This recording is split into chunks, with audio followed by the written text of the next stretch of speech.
Hi dear friends and subscribers of Cricket Happenings. Once again welcome to this edition of the Cricket Happening Show with your host Ram. In this Cricket Happening Show, well, you all know what I'm going to talk about. We are going to talk about the game between England and New Zealand today. It was played at Cardiff and it was a very important game for both the teams, which was really going to decide the first semi-final placing in Group A, and England became the first team from Group A in the ICC Champions Trophy 2013 to reach the semi-finals today with a victory of 10 runs. If you look at the margin of victory, it was just 10 runs. And 10 runs was what separated England from New Zealand.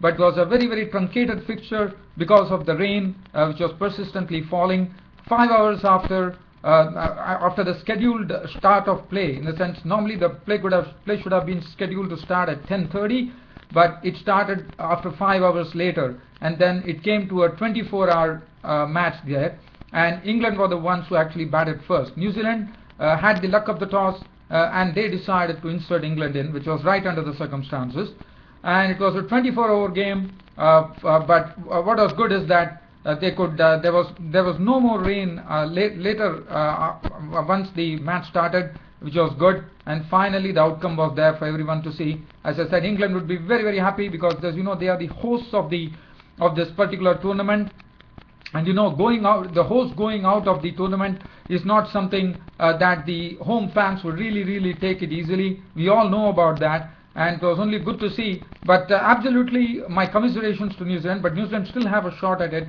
As you know, they have the best run rate, and tomorrow we have a day-night fixture coming up, which is a very important match, not only for the two teams that are clashing tomorrow, Australia versus Sri Lanka, but also New Zealand. Remember, New Zealand have a very good net run rate. Now, Australia and Sri Lanka, for New Zealand, normally, as you know, New Zealand and Australia are like India and Pakistan. But for tomorrow, as Brendan McCullum said, well, if that's the case, we'll have to root for Australia. Normally, you wouldn't like to support Australia, but if that is the case, which is going to help New Zealand, well, Brendan McCullum said, yes, I will support Australia. So if he supports Australia, and say so they would be praying that Australia win the match, and if Australia win the match, then New Zealand would be the team which will be getting into the semi-finals. So we have a very good contest coming in tomorrow. Tomorrow is a very key clash because tomorrow will decide the last semi-final spot, which is vacant in Group A, and that will decide the placings. Well, just getting on to the match here, and as I said, England are the ones who batted first. Alistair Cook and Ian Bell didn't get off to a good start because Bell was an early victim. As you know, McClenaghan is the one who actually has been providing the breakthrough, and he has also become the leading wicket taker in ICC Champions Trophy matches. In the sense, ICC Champions Trophy 2013, he has 11 wickets in his bag. And what a breakthrough bowler he is. A left-arm seamer actually took the wicket of Ian Bell today, as Ian Bell was the first to go. It was a crunching shot from Ian Bell. It was hit with tremendous force, and Brendan McCullum at short cover took a real blinder. I mean, it is not so easy because you need to have good anticipation and good reflexes to take the catch. It was hit with tremendous force, and Ian Bell was a bit nonplussed when he saw that Brendan McCullum actually held on to the catch, and he had to walk. Caught McCullum, bowled McClenaghan for 10 of 8 balls with 1 4, made the score 16 for 1 in the third over. Cook was joined in by Jonathan Trott, and then more success for New Zealand there, as Jonathan Trott was a victim of Mills. He played one very good shot for a boundary, but that was it. After that, Jonathan Trott was a victim, as Nathan McCullum was guilty of actually dropping Alistair Cook. Alistair Cook was not looking, there was a bit of seam movement, there was a bit of movement in the air and off the pitch because of the conditions there, and Cook was the one who was I wouldn't say he was looking very convincing. He was a bit shaky outside the off stump, but slowly he started gathering a bit of confidence there. But well, as I said, Jonathan Trott's wicket was gone, as Kyle Mills provided a double breakthrough. In the sense, they got their second wicket there, as Nathan McCullum took the catch. Earlier, as I said, Nathan McCullum was guilty today of dropping 3 catches, as I would be talking about that, because he dropped Alistair Cook at 17, he dropped Alistair Cook at, I thought it was 37, then he dropped Alistair Cook at 45. It didn't prove very costly, but under the circumstances, if that catch would have been held by Nathan McCullum when Alistair Cook was 17, that would have been great for them. But well, it was not to be. Well, that's all cricket is all about, and Alistair Cook really lived a charmed life. And let me tell you, Alistair Cook was dropped 3 times by Nathan McCullum, but he also picked up 4 catches on the contrary. So, as I said, this was the first catch that he picked up of the bowling of Kyle Mills when Jonathan Trott was gone, caught by Nathan McCullum, trying to cut. He was gone for 8 of 6 balls with 1-4. 25 for 2 was the score for New Zealand. Alistair Cook, slowly, as I said, he started gathering confidence. He was not looking very convincing because there was some seam movement going on. There was some movement in the pitch. Corey Anderson came in. He was making his international debut today in place of, I thought it was Tim Southee who actually missed the match. And Corey Anderson, the left-arm seamer, just bowled 1 over on his international debut, and that was it. 1 over for 4 runs for him. And after that, Joe Root joined Alistair Cook. Now, when Joe Root and Alistair Cook joined, that is the time they started stitching together the partnership, because at 4th over they lost Jonathan Trott with the England score on 25. After that, Joe Root and Cook really, they started looking very busy, even though it didn't really faze them that they were 25 for 2. But England slowly started recovering, and quickly recovered, in fact, by putting in a 75-run partnership for the 3rd wicket with Joe Root. Well, he was very good. As you know, he's a good player. But what was good about Joe Root was that he kept on ticking the scoreboard. He was getting runs. He was hitting the odd boundary. Alistair Cook, on the other hand, he was, as I said, he was living a charmed life. But Alistair Cook also turned it on, because if you look at his knock, he made 64 of 47 deliveries with 4 fours and 2 sixes, and 2 sixes. I thought one six that he hit was of James Franklin's bowling. He also hit Nathan McCullum for his 6. And it was good to see, because Alistair Cook basically, you never see Alistair Cook in such a fashion, making 64 of 47 balls with 4 fours and 2 sixes, and that's what precisely happened, and that was good for England, as Cook definitely showed that he can also be a member of the T20 tournaments, because, as you know, now Alistair Cook is not a permanent member of the 2020 team of the international team of England. But well, Alistair Cook, he played his part, and as I said, it was a good partnership which was going on, and the partnership was broken finally when Joe Root was gone, because he actually hit a short one from McClenaghan, who came for his 2nd spell there and picked up the wicket of Joe Root, as Joe Root actually got a short ball, pulled at it, the ball went into the air. Luke Ronke, behind the wicket-keeper, as safe as a house, took the catch, and he was gone for 38 of 40 deliveries, 2 fours and 1 6, which made the score 100 for 3. Alistair Cook, as I said, he continued in the same vein, being dropped by Nathan McCullum. As I said, one was a dolly. The last one that Nathan McCullum dropped of Cook was an absolute dolly. It was cut to point of the bowling of Kane Williamson, and he dropped it. It was the most easiest catch you can ever have, and Nathan McCullum actually spilt it. So after that, Alistair Cook then Alistair Cook then his wicket was taken by Nathan McCullum himself, as Nathan McCullum actually caught him off his own bowling. It was a shot which was played back to Nathan McCullum. He held on to it, and after that, this innings really went into a tailspin for England. England didn't have any momentum after that, barring one 6 which actually landed into the river from Morgan. Morgan actually smited, I thought it was Nathan McCullum, I suppose. He smited him into high territory, and it actually went over the ground and into the river. And that was the only 6 that Morgan hit. Other than that, there was nothing to really talk about, as England actually collapsed from a score of 141 for 4 due to the bowling of Mitchell McClenaghan, as a leading wicket taker for the series, for this ICC Trophy 2013. 5 overs no maiden, 3 for 36 is bowling figures, and Kyle Mills rooted them with 4.3 overs no maiden, 30 runs and 4 wickets. And also in Kyle Mills actually picking up 4 wickets, and when he picked up the Jonathan Trott's wicket itself, he became the highest wicket taker in Champions Trophy history. So that's quite a record in the name of Kyle Mills.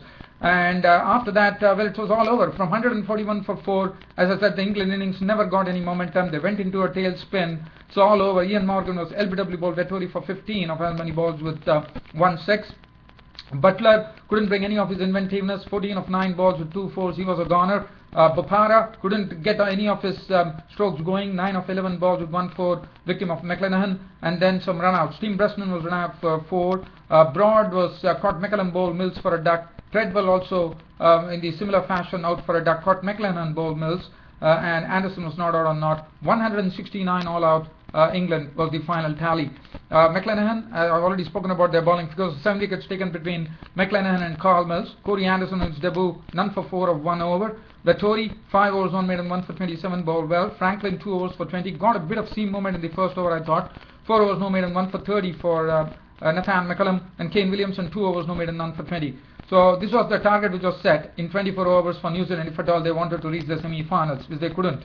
Well, New Zealand finished at 159 for 8 of that 24 overs. But as it was a close game, the reason being that Corey Anderson and Kane Williamson actually breathed life into the match with that very, very wonderful partnership for the 6th wicket, which added pretty valuable runs at that, I would say, because it took the score from 62 for 5 at one stage for New Zealand in the 14th over to 135. So that was something which was a very good partnership, which really started giving hope to New Zealand at that particular time when Kane Williamson and Anderson were at the crease. Kane Williamson's contribution was 67 of 54 balls with 8 fours and 1 6. I thought he played superbly, really played some very nice shots, and also when the situation warranted, he also played lots of forceful strokes like moving outside the off stump, hitting onto the onside, pulling the balls for fours. That was a good. Corey Anderson on his debut, making 30 useful runs of 24 balls with 2 fours and 1 6. Couldn't really go on, but Corey Anderson really hit 1 6 of the bowling of Treadwell, which was hit with absolutely, it was hit with lots of power, and basically there was absolutely no foot movement. So that was a good shot, and Corey Anderson came into this team as an all-rounder. So as far as New Zealand innings were concerned, Luke Ronchi never looked comfortable at all. He was not able to put bat to ball, and Anderson was the one who was displaying some exemplary exhibition of swing bowling, moving the ball both ways. Luke Ronchi was the first to go, as Luke Ronchi actually tried to pull Anderson, caught a top edge, trot at the fence, took the catch. He was gone for 2 of 12 balls. Martin Guptill looked good with 1 boundary, and that was it for him, as Anderson actually snaked in a ball which actually Guptill played on, and his stumps were gone. He was gone for 9 of 12 balls with 1 4, made the score 14 for 2. Ross Taylor came in. Ross Taylor's wicket was taken by Bresnan. That was a big wicket. It was given LBW ball, Bresnan for 3, and then Brendan McCullum, just making 8 runs of 17 balls, was a victim of Bopara as he was caught by Root. It was a shot which was hit absolutely fiercely, and you would have been surprised. But Joe Root at the fence, really springing on to take a very low catch. He was gone for 8, which made the score 48 for 4 in the 12th over. And then Franklin, when he departed in the 14th over, that was something which New Zealand would have never had. But that was Franklin was gone as he was caught by Morgan. That was another good catch taken by Morgan there of the bowling of Bopara for 6. And the English bowling, I will have to say, it was absolutely on the money. It was absolutely tight. They were not giving any scoring areas for the New Zealand batsmen. They really piled on the pressure on them.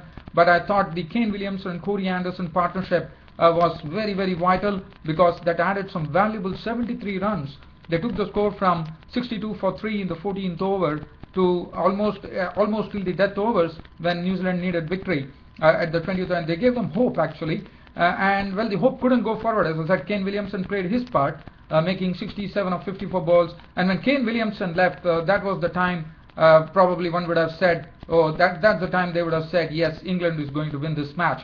Because Kane Williamson was gone. He was caught very well by Anderson at the fence of the bowling of Broad for 67, 54 balls with 8 fours, 1 6. But one can't blame Kane Williamson, because Kane Williamson, there was a lot of runs to be taken. Probably it was more than like 10 or 11 runs per over that they required. So Kane Williamson definitely had to go hard at the ball, and that's what he did, and he perished. Corey Anderson, he was a victim of Bresnan, and in one particular over, in fact, Kane Williamson and Corey Anderson had taken 18 runs off a Bresnan over, with Kane Williamson actually hitting a 6 and a 4, and Corey Anderson actually hitting a 4. So 19 runs coming of the over from Tim Bresnan, and 30 runs of 24 balls with 2 fours and 1 6. Corey Anderson's end was there, as he was also caught by Anderson. After that, it became too tough with Nathan McCullum and Kyle Mills at the crease. But Nathan McCullum also hit 1 4 and 1 6 in his knock of 13 of 11 balls. And then finally, Nathan McCullum actually hit that 1 4 and 1 6 in the last over, when it finally came down to 23 runs required for New Zealand of the final over, which was bowled by Anderson. It was pretty difficult, as you know. Anderson is a very, very wily bowler, and he was. In fact, even though there was a 6 and a 4 hit by by Nathan McCullum, it didn't really matter, as Nathan McCullum was out to the final ball of the 24th over, with, as it was all over, with England actually winning the match by 10 runs. But it was a very good match there, and Nathan McCullum was gone for 13. Kyle Mills remained not out on 5 of 2 balls with 1-4. 159 for 8 was the final tally for New Zealand, falling short by just 10 runs. So New Zealand are out of the tournament, and I thought New Zealand gave a good exhibition. I just spoke a bit too early. Sorry, New Zealand are still in the game. As I said, tomorrow's game between Australia and Sri Lanka will decide which is the second team from Group A which will actually enter the semi-finals of the ICC Champions Trophy 2013. Now, just looking at the bowling figures here, as I said, the English bowling was absolutely on the mark. They gave nothing away. Stuart Broad was have a probing line and length. Anderson was moving the ball both ways and making it tough. Tim Bresnan thought a bit costly there. Ravi Bopara, always he has been doing well on English pitches. He continued in the same way, and he picked up some 2 wickets too. James Taylor bowled 4 overs for 27 runs. Stuart Broad, 5 overs no maiden, 1 for 25, bowled well. Anderson, 5 overs no maiden, 3 for 32. And the player of the match went to Alistair Cook, and rightly so. Tim Bresnan, 5 overs, 2 for 41. Bopara, 2 for 26. And Treadwell, 4 overs no maiden, none for 27. So England picked up 2 points here at Group A.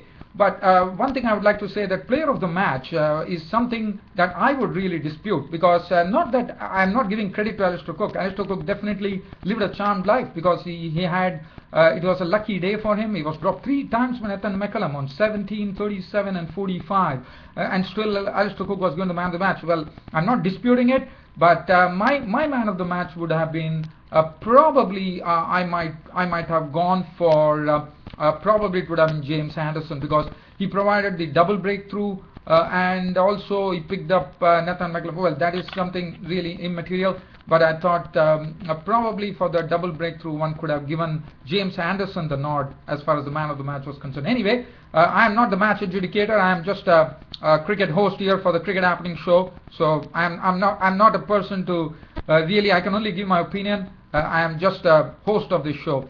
Well, dear fans, that's just my pure opinion. I don't know what you all, dear friends and subscribers of Cricket Happenings, feel. If you feel otherwise, you can always write to me on my Cricket Happening show. Well, dear fans, friends and subscribers, always a pleasure to bring you this Cricket Happening show every day. And thanks for all your support, your continuous cooperation to this cricket show. You can always have me on Twitter too. I'm on @ram574. So if you want, you can join me there. As I said, almost things are coming to an end because I have been on my vacation, so I have been able to fully devote my time towards tweeting and also the YouTube show, where I'm able to go the whole hog and give you the full match report. But I'm not pretty sure about Tuesday. Tomorrow I'll be able to do that because I'm still on vacation, but from Tuesday my vacation ends. I'll be joining duty, so I wouldn't know what lies in store, but I'll try my best, dear fans, friends and subscribers. But keep an eye for me tomorrow on my match report on the match between Australia and Sri Lanka. But it is a 3-way game, because it will decide whether Australia, Sri Lanka or New Zealand qualify from Group A into the semi-finals of the ICC Champions Trophy 2013. That's it from me, your host Ram, for the cricket show for today. See you all tomorrow. Until then, it's a big goodbye.